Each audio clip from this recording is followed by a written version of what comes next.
Thank you guys for joining another session. I am Shaquille. We don't have our co-host this morning, so I'm going to be able to start it off this morning. And we got the team of VPPA here with Danielle helping us as well too in the background. So we're going to get started. Before we get started, I'm just going to introduce myself real quick. And as always, I'm gonna definitely need your guys' energy, your communication, participation. It makes these sessions fun, and we're all going to be able to learn and grow together. And today we have a valuable topic. So before we get started, again, my name is Shaq Hall. I am a mortgage professional and entrepreneur, honors graduate from the University of Windsor. I'm the founder of Hall Real Estate Investments, which I provide investment solutions through buying, acquiring, renovating real estate. I also enable my clients to achieve their financial goals through passive income and also being an investor. I'm also a mortgage agent, which I help people get mortgage, secure home loans with over a decade of experience, over 15 million in transactions annually. I've helped hundreds of people achieve secured loans, retirement investments, budget plans. In addition to the work as a mortgage broker, I'm also a community leader. I'm involved in several non-for-profits organizations speaking about financial literacy, the power of credits to be leveraged, building wealth for our children, ranging from schools, from JK to high school. We're also in the community speaking to these children as well too, learning and growing. And I'm very passionate about helping other people and making a difference in people's lives. So that is me. But enough about me. Today's topic, we're going to be talking about emergency savings and financial stability. And I just want to welcome everybody. Thank you for BBPA for putting this on again for another week. This is a 9-week session where we're talking about the powers of credits and different topics along those lines, helping the community and growing. And every call has been great so far, and I'm looking for another great one today. Another good one with participations and one with value. So if you don't mind, just letting me know that you're on this call and you can hear and see me clearly by just typing some ones in the chat box. And feel free to share this link out to whoever you may feel that may have some value or that may gain some value from this call. But just drop some ones in the chat box. Let me just make sure you guys are able to hear and see me clearly. And again, it does help when I get this participation perfect. I'm seeing some ones. Love it, love it, love it, love it. Okay, amazing. You guys can hear me perfectly. Okay, great. So let's get started. So today, again, emergency savings and financial stability. So today, again, the importance, what we're going to touch on is two main categories in emergency savings and financial stabilities. We're going to talk about significancy of emergency funds and strategies for setting them up and actually growing your savings. Very important. So let's get into it. And as always, we're going to be asking questions. This is not going to be a presentation. You're not going to see slides. I'm not going to be a teacher on this call. It's more of to stimulate conversations and us learning and growing together and providing value. So the first question I have for starting off, we're going to start with the importance of emergency savings. Why is having an emergency savings important at all? And the question I have for you guys just to start off is, have you ever faced an unexpected financial emergency? And if you did, how did that impact your financial stability? So I'll start off just to keep it to get it going. Um, I faced a moment where my car completely broke down on the side of the road, and I had no help. So I was kind of calling friends, family members to see if anybody could send some roadside assistance, send their CAA. And it took a big burden on my financial savings because I had to end up replacing not only a new tire, I think something was wrong with my axis as well too. So luckily, I had a good amount of savings in my account that I was able to cover that from my savings. So it didn't affect me too much financially, but I was prepared and I had some money saved up to rectify that solution. So that's something very quick that happened with me. And this was about 3 years ago on the roadside. But I had an emergency savings that was able to contribute and help with that tough time that I was dealing with of not being mobile and not being able to get to my meetings, get to work, and get that rectified very quickly. So, question for you guys. How have you faced a financial emergency, and how did you overcome it? How does that impact your financial stability at all, if any? And as always, you can always type in the chat box or unmute your mic, turn on your camera. We would love to see your face, a beautiful face. If you do turn on your speak verbally, and unmute yourself, you just mention, your name, what you do or your profession, and then just go ahead and answer that question if you can. Anybody want to share? And I'll try to keep a look on the chat box as well too, if any hands are up. But would love your participation, guys. Have you ever faced unexpected financial emergency, and how did you overcome? How did it impact your financial stability?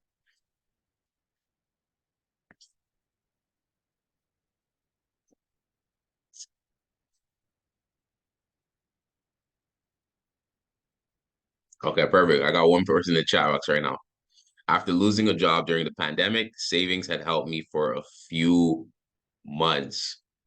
And this is Ty George. Thank you so much, Ty George. Anybody else want to comment? Anybody else have a thing that they want to share when it comes to the financial savings that help them out through a tough time? Today's topic again is it's emergency savings, and it's always great to be prepared, right, for the unexpected. Sometimes we don't expect things, right? So I would love to hear some other people participate and chime in a bit. Anybody else? And if you do want to speak, just put your hand. I think there's a tab on the bottom of the Zoom.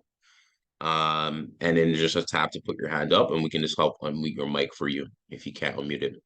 Or again, just type in the chat box, just like my friend here, Ty George.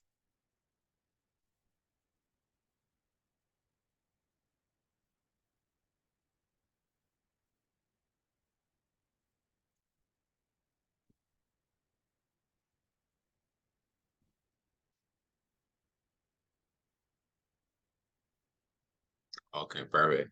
Got Stephanie.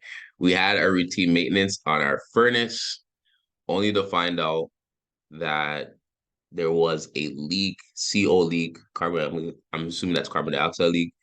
And then turned off the furnace, and we had to replace it. Again, another unexpected something that happened. That, fortunate enough for Stephanie, she had some savings to replace it, which was great, because those who are homeowners in this chat box, right, or in this in on this Zoom right now, know that furnace is one of the most expensive pieces of equipment in your home, and it's very important for those who are home buyers, looking with their realtors, to make sure that the furnace is in good condition, has been serviced, or you're buying a house with a newer furnace or brand new furnace, or maybe even on a rental agreement, because when those things happen, it is tough. Furnaces can cost you anywhere from like $10,000 to $15,000. So one of the most expensive equipments in your house. So thank God that you had savings, Stephanie, and it helped you out through the situation. Okay, I'm not gonna get any more other participation. Let's keep going. Let's keep going on today's topic. Um, so yeah, let's talk about the importance of having emergency savings, right? It's better to be prepared than unprepared. It's better to have it and not need it, and need it and not have it, right? So it's putting aside some of that money that you're making every single month, every single 2 weeks, whatever your pay structure looks, it's putting that aside for the unexpected to happen. It's very important, because in life, things happen. I don't know how much you guys can agree with me, and you can type a yes in the chat box. Not sometimes things don't go as planned, and life just hits you, and it hits you sometimes unexpectedly. So it's always great. It's always nice to have a nice emergency savings there for you, whether it be a piggy bank, whether it be a bank account specifically for emergencies, or whether it be an investment account for specific emergencies that you're able to withdraw at any given time. Very, very important for the unexpected events to happen in life. It also helps when taking care of debt, right? Maybe you've allocated and spent so much money that you've racked up debt. Emergency savings can help you kind of wipe out that debt and help increase your credit as well too. Also, by having an emergency savings, believe it or not, it also reduces your stress, right? Because when these things happen, when life happens, we typically get stressed out. We typically panic. And a lot of our problems in life that I've noticed and just being in the financial realm comes down to things that happen in life and more importantly, the money, right? Money situations, right? They say one of the number one reasons why, couples get divorced is because of financial stress and burdens and money problems, right? It's not even because of love. It's because of money, right?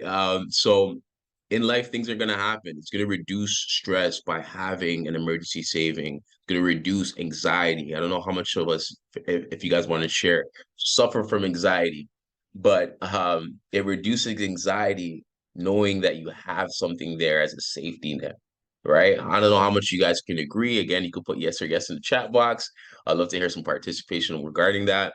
But that's why it's important to have some type of emergency savings set aside for the unexpected, right?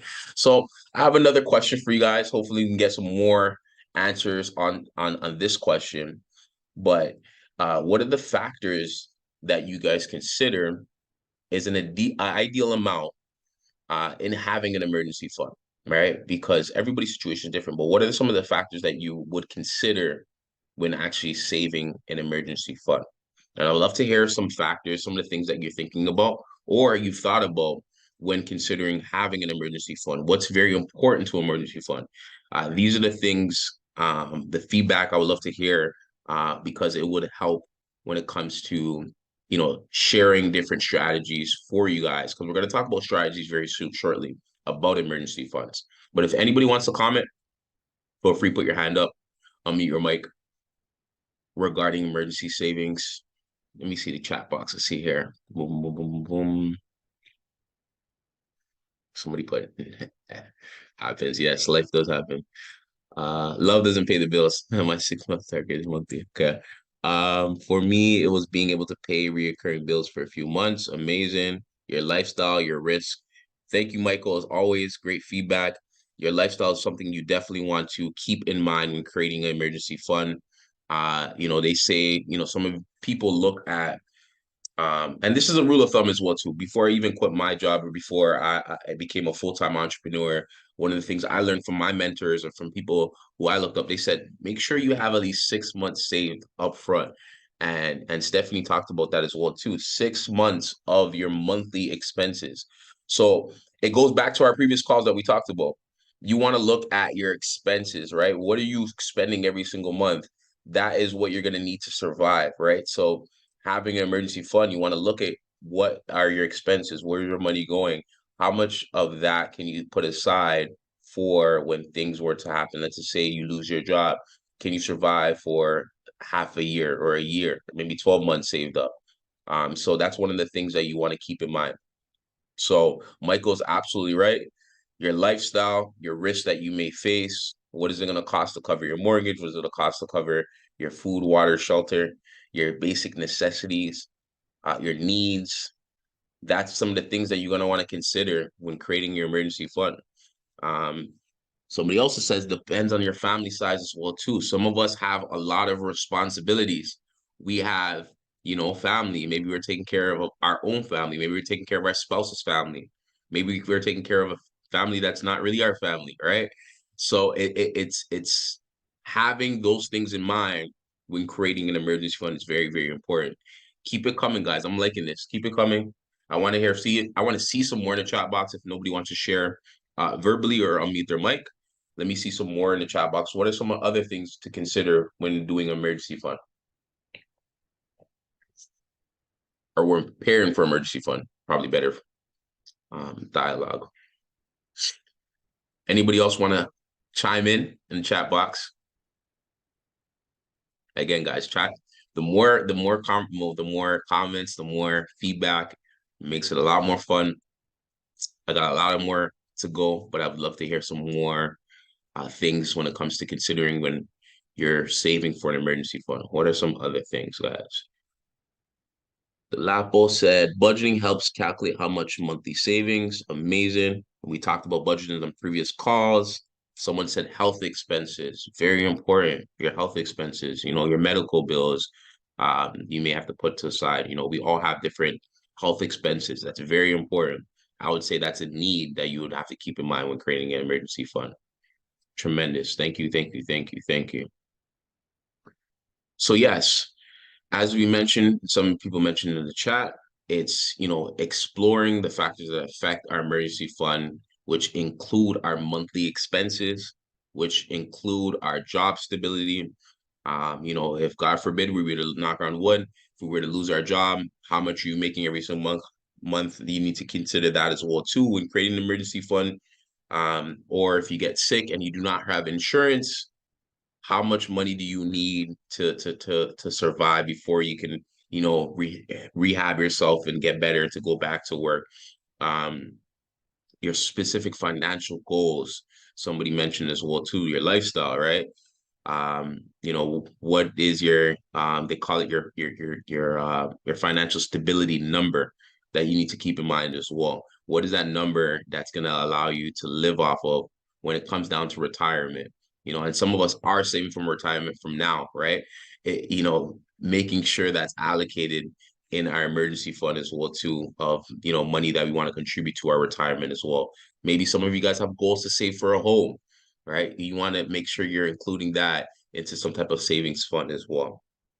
So let's talk about techniques for setting up and actually growing your emergency funds, right? We're talking about risk before, talking about why it's important to have an emergency fund, but let's talk about techniques of growing that emergency fund. So question for you guys to keep it going, keep the conversation going a bit more, is what methods have you used to establish and increase your emergency funds? And we talked about some on previous calls, but I would love to hear on this call some tips you guys have used to increase your emergency savings. Because it's one thing to set it up, there's another thing to actually grow that to the next level, right? Um, I always say this as well too. Making money, it just requires action. Keeping money, it requires behavior, and growing your fund, it requires knowledge, right? So that knowledge component here is where I want to hear some participation, because it's each one teach one. Some people may have different methods of growing their emergency funds and others. Uh, and I think it will be great if we can get some participation. Somebody said, can you repeat that again? Okay, no problem. So my question was, for your emergency fund, um, what was the question? Now I lost it. The question was, for your emergency fund, what are some techniques or methods you use to establish and, more importantly, increase your emergency savings? So what are some methods that you use to establish and increase your emergency funds? Again, one thing to have it, but how can we increase it? So what are some methods that you've taken to establish and increase your emergency savings?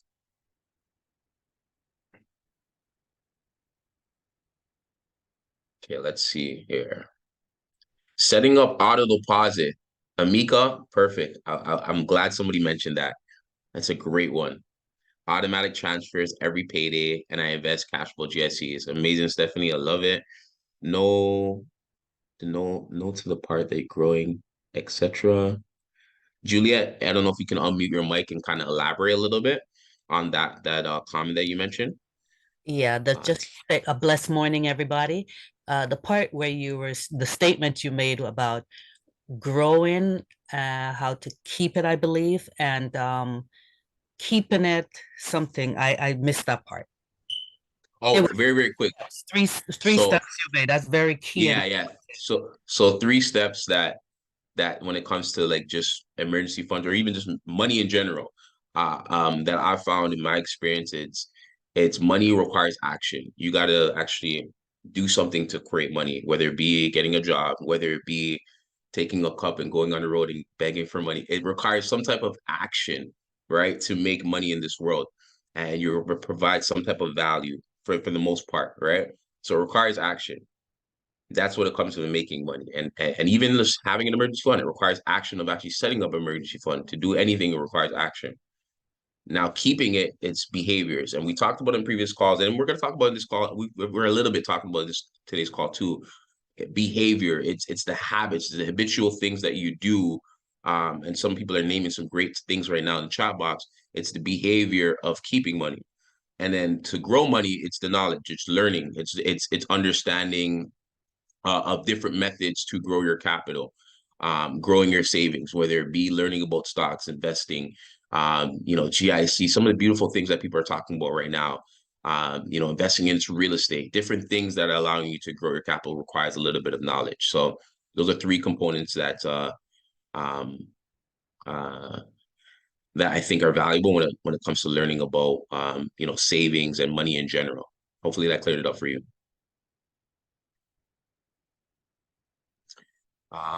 Automatic deposits into my mutual fund. Ty George sends automatic funds into my mutual funds, also investing accounts, also budgeting my monthly expenses minus the money I save. Amazing. I'm going to touch up on some of these as well too. These are great feedback so far. Thank you guys. I pay myself first. I use the auto deposits as well. Amazing. So yeah, perfect. So I love the fact that a lot of you guys said auto deposits. Some of your guys' institutions, I know for TD specifically, they have something. I don't know if they should still have it. I haven't used it, but I think they called it Simply Save, where you would spend, let's just say $1.50, and they'll take that 50 cents and round it up, and they'll put it into your savings account, and you can direct it which savings account that you want it to go to. There's also apps as well too that do this. I think it's called Milo. There's an app that does that, that invests for you. It rounds up the difference and invests for you. Um, there is pay as you go savings as well too, where you, as your pay comes in, you allocate, let's just say $100 to a savings account every single week or every single 2 weeks. You can do that as well too with your financial institutions.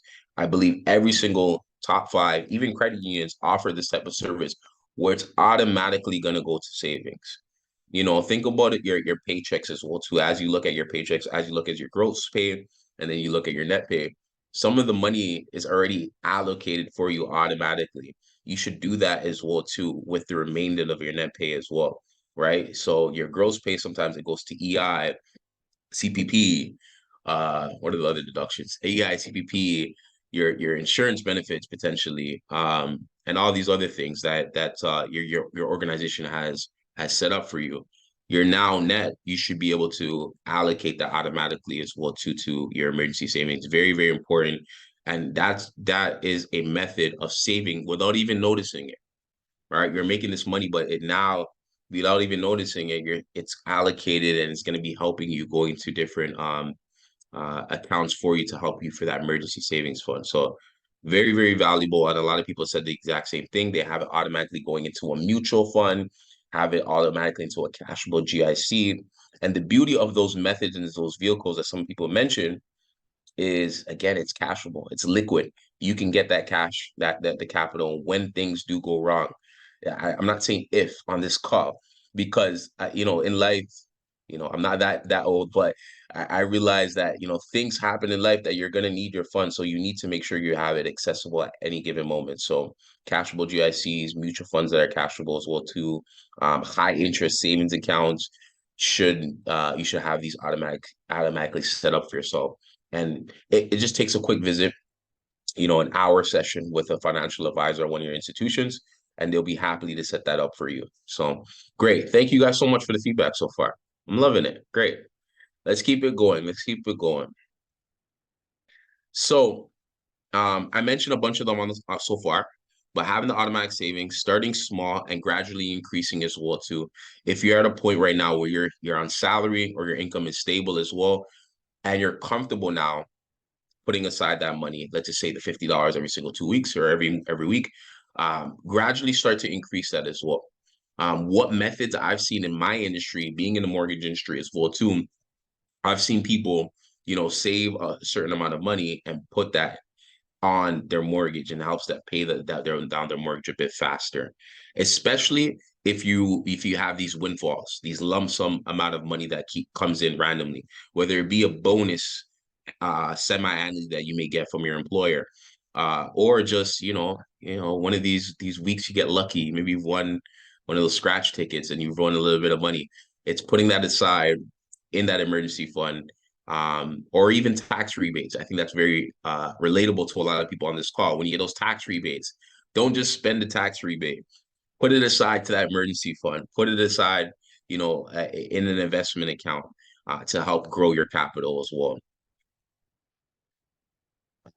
The next topic I want to talk about is growing and the right savings, right? It's I want to keep it very generic on this call because everybody's situation is a bit different. Again, Vision a financial advisor. They'll be able to help you guide you into different savings vehicles. But some of the ones I mentioned are going to be tremendous for you. And I would love to hear some feedback as well regarding this. Yeah, so what are some of the type of savings or investment options that you guys considered for an emergency fund? For me, I'll name maybe one for myself. I love high interest savings account, especially here in Canada. We have a beautiful tax-free savings account, which allows you to contribute, I believe it's about 73 or 75,000 collectively before you're taxed, right? So you're able to accumulate about $70,000 into an account and accumulate interest. And on that interest, you don't have to pay any taxes on that. And there's some accounts that have high interest on those type of savings accounts. I use that, my TFSA high interest savings account, as personally my emergency fund when things go wrong. I just pull out of there anytime I need. I know that the money that's growing into that account is completely tax free. But what are some of the options, the investment vehicles that you've considered for an emergency fund? I want to hear from some of you guys in the chat box or on me or Mike of any vehicles that you guys used as an emergency fund for yourselves. And if you're old fashioned as well too, I know I have one set up for my son, a piggy bank, where I don't know how much you guys use cash, but cash and coin, throw that into the piggy bank, and that's there as a little emergency fund for him as well. So let's see. I'm seeing some comments in chat box. Thank you guys for the comments. I'm appreciating it. Having multiple incomes and side hustles definitely helps. Stephanie says yes, TD has it. So I'm assuming TD still does have that Simply Save option where you're able to, tap your card and whatever the difference is. If you're buying something for 325, it will round it up 75 cents and put that into a savings account, which is great. Somebody mentioned Coho. I've seen the ads for Coho. I personally haven't tried it myself, but Darisha, if I'm saying the name wrong, Darisha Morris said Coho was really good. So you guys should probably look into Coho as well. So I'm gonna ask you a question if you don't mind, Darisha. I'm gonna pick on you a little bit. Let us know a little bit about Coho, or let us know a little bit about that vehicle you use for an emergency fund.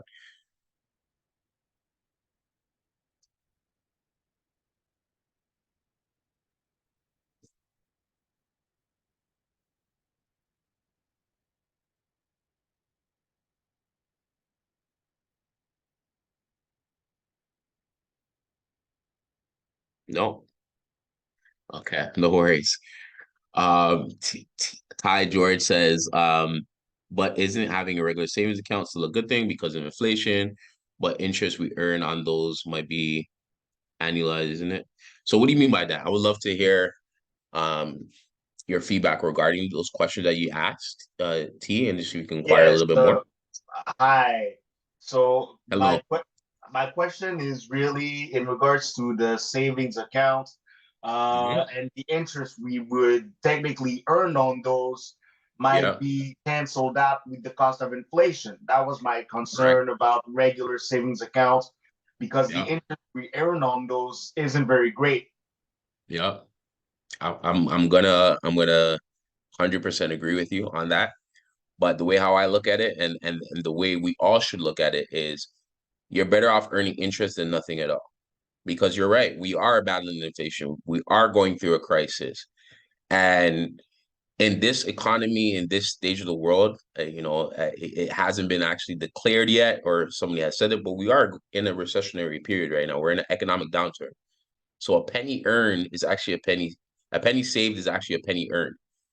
I don't know if you guys ever heard of that saying, but a penny saved is actually a penny earned. And having it into something that allows you to gain some type of interest and make some type of growth on your capital is fighting against inflation, is at least protecting the dollar amount for whatever it is that we do have. But you're absolutely right. We are fighting inflation. And this is why I always tell people, the basic savings accounts are going to get maybe 3% if you're lucky. But we should be aiming to getting, anywhere from 5 to 6% annually, so it can at least beat inflation a little bit, right? Inflation is fluctuating right now. I think it's about 4%. But the goal of the government and um the goal is to bring it down to about 2 to 3%, right? So it's better to have your money growing into something that's earning interest rather than keeping it under your bed or in a shoebox and not earning any interest at all. So no, thank you for that question, Ty. You're absolutely right. But again, it's we rather earn interest and not earn nothing at all. That's the way how I look at it. And Kate said coho is good. So I want somebody to give me some feedback on coho. I'm hearing a lot of great comments about coho. So either Kate or Derisha, I see another comment here from you. If you don't mind unmuting your mic, I would love to hear about some of the strategies, the vehicles, either through coho or just some of the ones that you've used currently right now. Coho, I started to use them from like they just came out 2016 or 15. I didn't think they were going to get to where they are today. I'm grateful that I did use their services. It's a great saving tool. Like you were saying with TD, you can round up your savings. They have a vault. Mm-hmm. If you put money in there, even if it's there and it shows the balance, you can't use that money. You can't access the money. It's there, but it won't go into overdraft. You have a separate overdraft. You can do Nice. your credit building, like the person said before. You can pay into that every month. It actually works. My credit score has gone up like over 100 points since. They're really good. I really like a proper bank. You don't pay no bank fees. There's no hidden fees. It's just something to help you build your credit and save your money as well. Great. And it's completely online, I'm assuming? Yes, it's a digital bank. Amazing, amazing. So again, guys, you guys are hearing it here. Another digital bank that could be a great resource for you guys as well to save. It helps you monitor your credit. And I don't know if you guys are noticing it as well. A lot of these institutions, financial institutions now, are giving you guys resources to check your credit through their applications as well. So they're trying to be a one-stop shop where not only they're going to help you have your money, round up your capital as well to create an emergency fund, but now they're showing you aspects of how to improve your credit, or at least giving you the resources to be aware of your financial situation, which is very important. So, follow the signs of these multi-billion dollar institutions. Um, and understand that we should be knowledgeable about our financial situations. Yes, they're there to make money at the banks, but they're also our allies as well too. We need to work with them, and you need to take these signs and help ourselves. So thanks for sharing, Darisha. I appreciate that. Thanks so much about sharing Coho. I'm going to check them out myself. And I think Kate agrees as well too. She says, yes, Coho is good. It helps you build credit. Um, Daxton, my guy Daxton says Acorn is good too. Daxton, if you don't mind sharing, for the people, I wanted to learn a little bit more about of Acorn, because these are amazing resources so far, guys, that you guys are sharing, which I love to hear. So Daxton, if you don't mind unmuting your mic and just sharing a little bit about Acorn.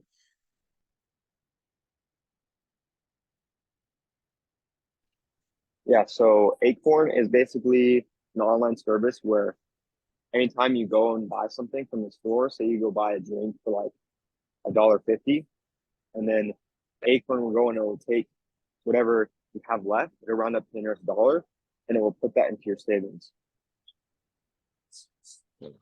Perfect. So another tool. There you go, guys. Another tool that can round up your dollar. And I'm assuming Acorn, it allows you, it's invested as well too. Is it invested? Yes, I believe so. Yeah. And is it like, do you know if it's like in a mutual fund or is it like money markets? I think it's just whatever you want it to be. I don't really know a lot about it, but I've definitely Okay. heard it before a couple times. So Okay. And it's Canadian, right? Because some of these resources that I've seen, they don't really work well with Canadian banking I'm pretty sure it's with worldwide. it's worldwide. It's Okay. pretty big, Nice. you know. Okay. I'm gonna check out Acorn as well. Anybody else want to share any other resource they use as well too for their emergency funds that helps them? And let's talk about vehicles. Let's talk about investment vehicles as well too. What are some of the investment vehicles that you guys are utilizing? I mentioned one of mine, which is a tax-free savings account. That's a registered fund that allows you to contribute, and whatever interest you make on that, it is tax-free. Any other investment vehicles, high interest savings accounts that you guys are earning great percentage? I do see a trend here with some of the fintech companies. where they're able to give you a little bit more interest because they have less overhead. So a lot of the online bankings like Coho, that somebody like a couple of you guys have mentioned, are able to give you higher interest on your emergency savings fund or your savings accounts because they're completely digital. What are some of the online banks that you guys utilize? What are some of the savings accounts that give us high returns? I want to learn from some of you in the community in the chat box, or if you guys want to unmute your mic, I want to see.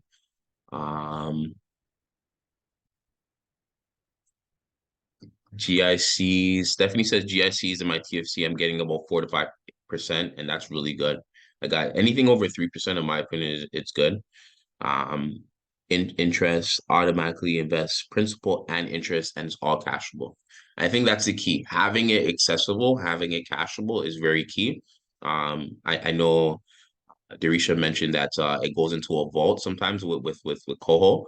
I think that's great if you're building that habit of building and saving money. But at the same time, for emergencies, you want to be able to access that money at any given time. You don't want it in a vault locked away, um, especially for emergency fund for a specific topic that we're talking about today. Anybody else want to share any investment vehicles that they're using? Any high yield savings accounts that are getting great returns, like 3 or 4%, just like what Stephanie mentioned? And for those that don't know what GIC is, let me break that down very quickly. It's a guaranteed investment certificate. I believe that's the acronym. And essentially, they're making it's kind of like a bond in a sense where you're buying these things and they're giving you a guaranteed interest rate on your capital. And it can stem anywhere from 1 to 3%, 4%, 5%. It all depends on the GSC. Some of them they'll have you locked in for a specific time period for a term. But the ones that are really good, especially what Stephanie mentioned, is the cashable ones that allow you to cash it out whenever you need it. Um, let me see if there's any other thing. I'm multitasking today, guys. I'm multitasking, so bear with me. I'm just going back and forth in the chat box. Ty Jordan, perfect. Ty gave us another one.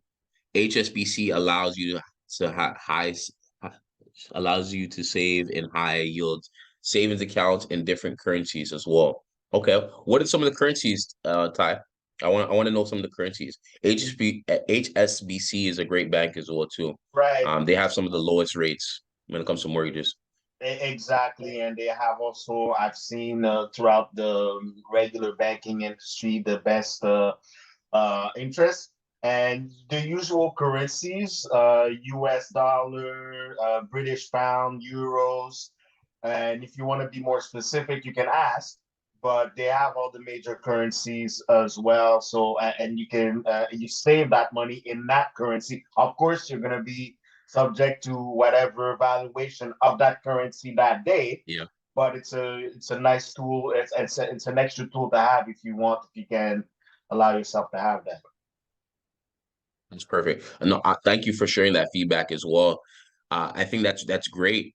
Having the option or having a bank and institution that allows you to save in other currencies as well is another hedge. We're talking about inflation, right? And there's another hedge against inflation.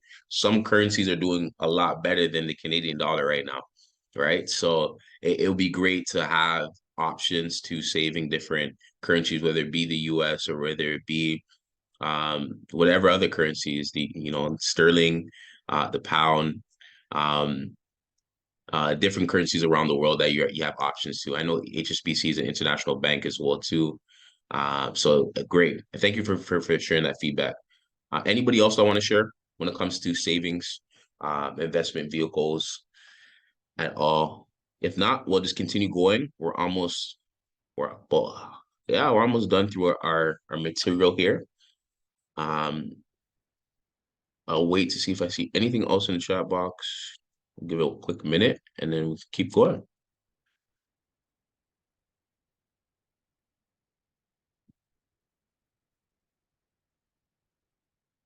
Okay. I don't see anything else. So let's keep going. What are some challenges, guys? Let's keep going. But what are some challenges that you may face when it comes to emergency fund over time or maintaining it? because at the end of the day, again, as I mentioned before, it's taking the action to create an emergency fund. Maintaining it is a key. We talked about ways that you can kind of potentially grow it by different investment vehicles, but how do you maintain your emergency fund? And more importantly, when that emergency fund things happen, as we mentioned, when things happen in life, when we actually use the emergency fund, how do we replenish that as well? So those are the last two topics that we're going to talk about today. But I would love to see some more feedback. I want to ask a question as well too shortly, but I want to see some more feedback about ways to maintain and replenish our emergency funds when we do have it set up. So I think one of the most important things, and I have it on one of my bracelets that I have here, is discipline, right? It's discipline of having and saving every single week. So if you don't lack that discipline, or if you don't want to see it, or if you want something that's a little bit more easier, having the automatic savings, using the methods through Coho, through the TD, Simply Saves, having it done automatically, it helps create that discipline, not even like doing it on your own. But having the discipline to keep that emergency savings fund, I think is very, very key of growing it long term. And avoid the temptations of dipping into the emergency fund. So maybe the vault situation can help, especially if it's out of sight, out of mind, you're not going to see it. Right. And I think that is great. Another tip that you guys can have for your emergency fund as well, too, is putting your aside your money, but having it out of sight, out of mind, and making sure you have clear goals for your emergency fund. What is a number that you're saving towards before you actually use that emergency fund? Whether it be a round number, whether it be for every 2,000 you save, you're able to touch your emergency fund. Having set rules for yourself, I think, will help tremendously when it comes to having that emergency fund as well too, and maintaining your balance. Because again, things are going to happen. You're going to take money out of it as well. Any tips that you may have, and this is a question for the audience, any tips that you may have when it comes to maintaining emergency fund, and how have you overcome it when you've dealt with an emergency? So what are some tips that somebody can share with us, other than the ones that I've shared, um, of maintaining your emergency fund? When an emergency happens, how do you overcome them?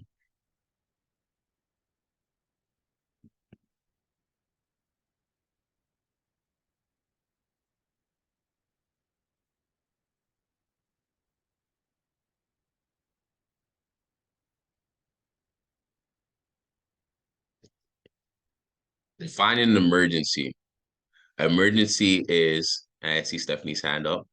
We'll get Stephanie after. So an emergency is 911. It's when things go completely left, where you need capital. There's a high stress in a situation where you need to help yourself, help your family, whether it be let's just say a health condition that you have to spend your medical bills, you have to do surgery. An emergency is anything that's gonna really attack your well-being, or your current situation that you need financial help. I would say that's an emergency. Uh, so don't use your money for everything. Perfect. Yeah. So hopefully that's a good definition. I don't know how you define emergency, Michael, if you want to share. But unexpected expenses. Somebody mentioned that as well too. Unexpected expenses that come up. Those are emergencies that are going to affect or that you're allocating money towards when things do happen. And Stephanie, I don't know if you wanted to share. You can feel free to unmute your mic. Oh, Michael, perfect. On and again, I was just thinking that in my own personal life, Yeah. again, I sort of focus on habits, because if you don't define what an emergency is, you can use it for, anything, because it suits you using the money at that time. So I wanted to just convey that in deciding what an emergency, you have to stick to whatever definition you came up with, and stick to the habit of doing it all the time. Don't just slide along because you really want to do something and there's a pool of money available. You go, oh, an emergency is take a trip to Jamaica this weekend because I haven't been there for 5 years. Yeah, I wouldn't classify that as an emergency. I agree. Exactly. So I guess we have to all personally identify what is an emergency, and making sure that we're justifying emergencies as actual emergencies instead of just, of course, trips or expenses, or not expenses, or just lavish things that are not really an emergency, right? Things that are gonna unexpectedly come up that are gonna affect our financial well-being, our our um our our our our our wellness of living, I would say, is definitely an emergency that we're gonna have to tap into. Anybody else want to answer that previous question that I mentioned regarding uh, uh, um, maintaining an emergency fund? Hi, can you hear me? I can hear you. It's Who's Stephanie. speaking right now? Stephanie, It's perfect. Stephanie. Yeah. So what I do is my target is actually my minimum threshold. So I don't like to go beyond below 6 months of savings. I just continue saving. And at the end of the year, anything I have over and above my target, I'll either pay off my mortgage with that difference, or maybe if I decide that I need an emergency trip, I will take it. But the key for me is to maintain the minimum amount of 6 months of my monthly expenses and then keep building on top of that. I love it.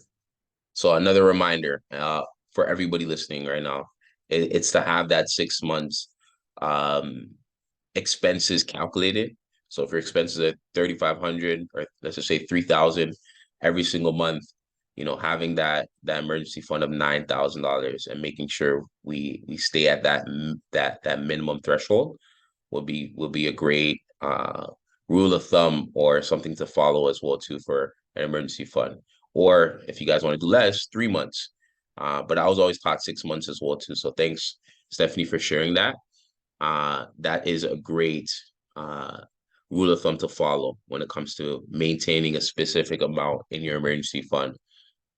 Anybody else want to share? Anybody else have any feedback regarding the emergency fund, how they maintain it, or a number that makes the most sense for them? Everybody's lifestyle is a bit different, but I would love to hear somebody else as well before we keep going. We're almost done, guys. Let me see if I can see anything in the chat box. Unexpected expense.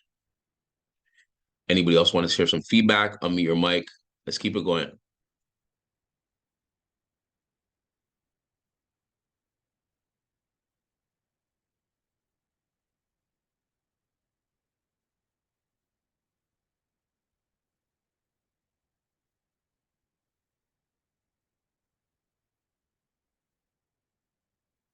No, nobody else wants to share.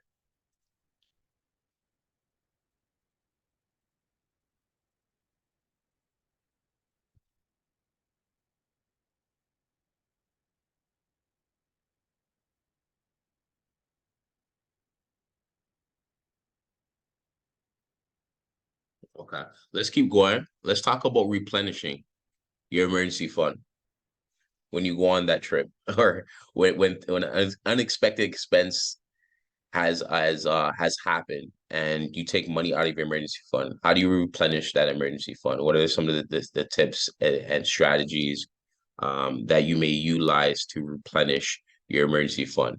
And why is it important to even replenish it back, right? Uh, what are the things that we do to put money back into our emergency fund? I think somebody mentioned before, maybe getting another source of income to substance, or to equate, to hustle, to get more capital, to put it back into the emergency fund when things do happen. But yeah, feel free, again, keep the conversation going, guys. Let's see some feedback in the chat box of things that we do to replenish our emergency fund when things happen. What are some of the keys, the tips? I want to hear some more strategies that you guys may have to replenish in your emergency fund. And please do not be shy. Anybody want to share?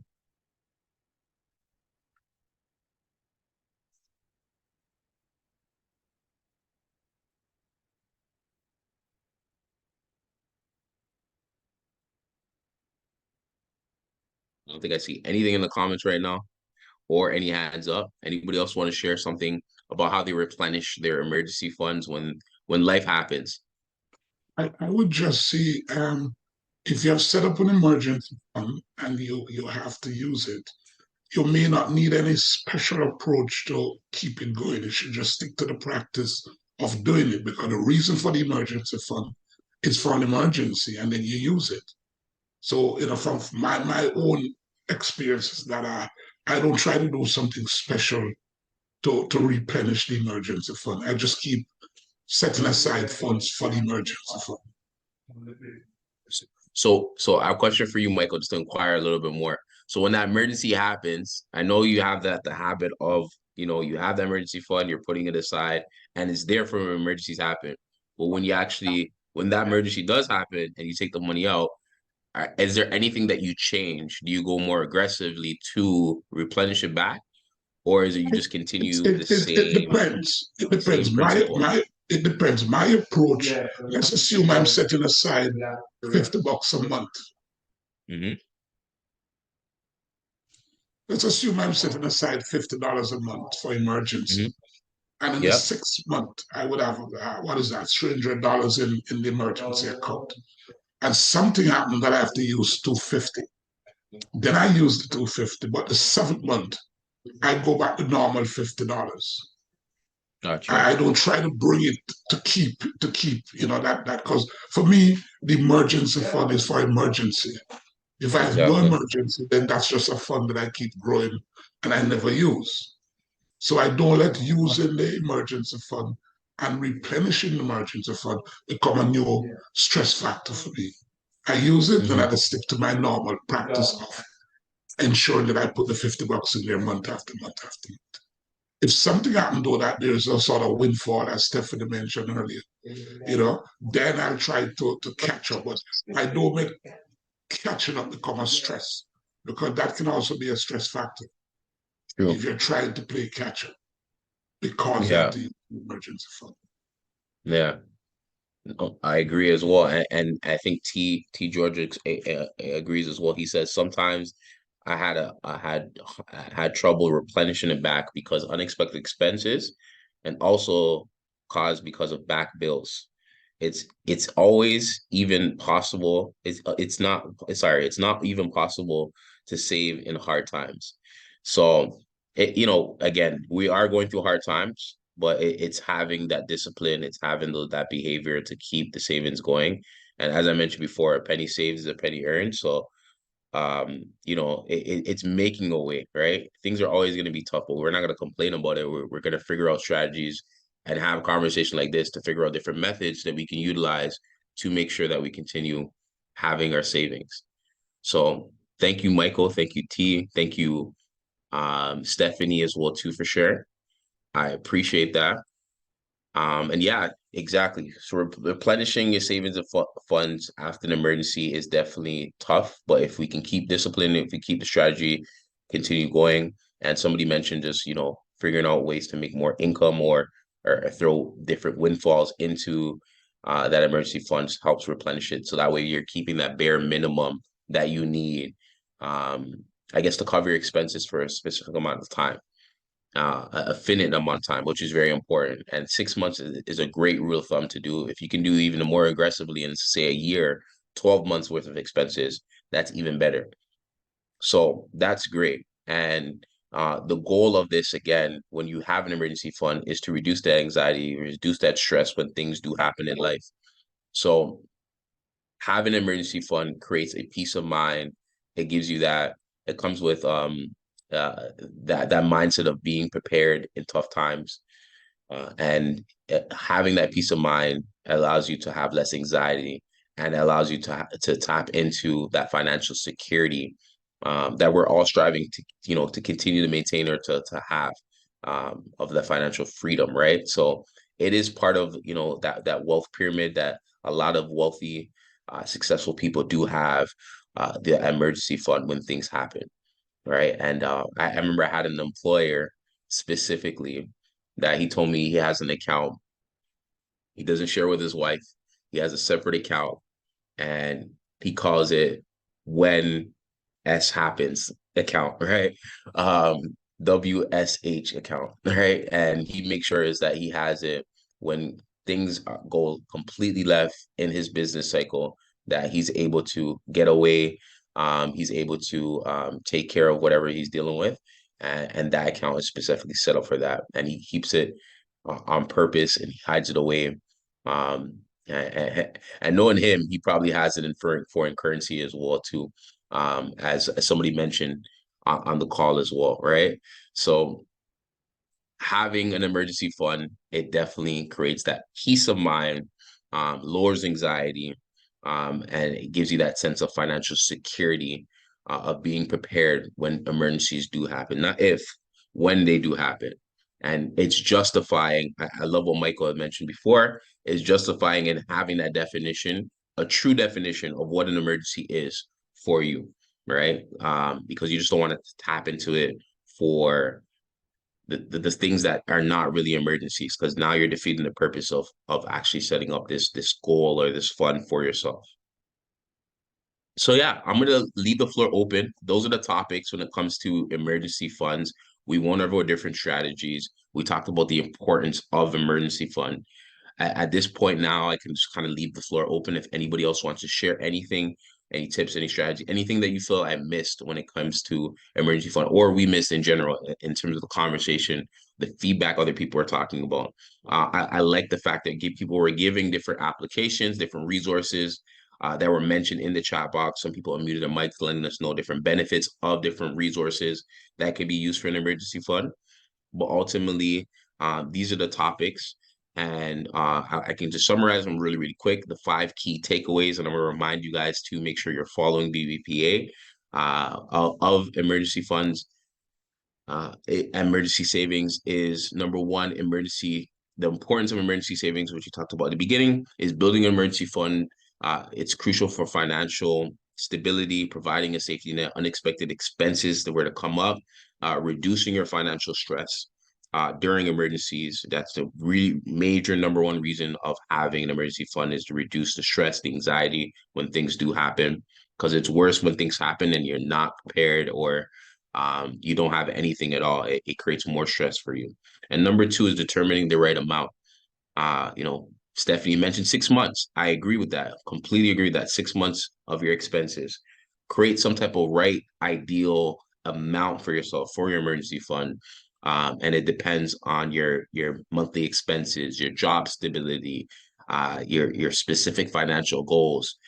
Very important when it comes to tailoring your emergency funds or the right amount for your unique circumstances. Number 3 is effective saving and techniques. Strategies like automatic savings, we're talking about starting small, leveraging your windfalls, and helping you establish and growing your emergency fund over time steadily. And that's the most important thing, the behavior, maintaining it, of the habitual of making sure that you are putting aside money into your emergency fund, that are effective techniques. And choosing the right vehicle, number 4, is considering savings options such as traditional savings accounts, high yield savings accounts, money market accounts, GICs to optimize to grow your emergency fund.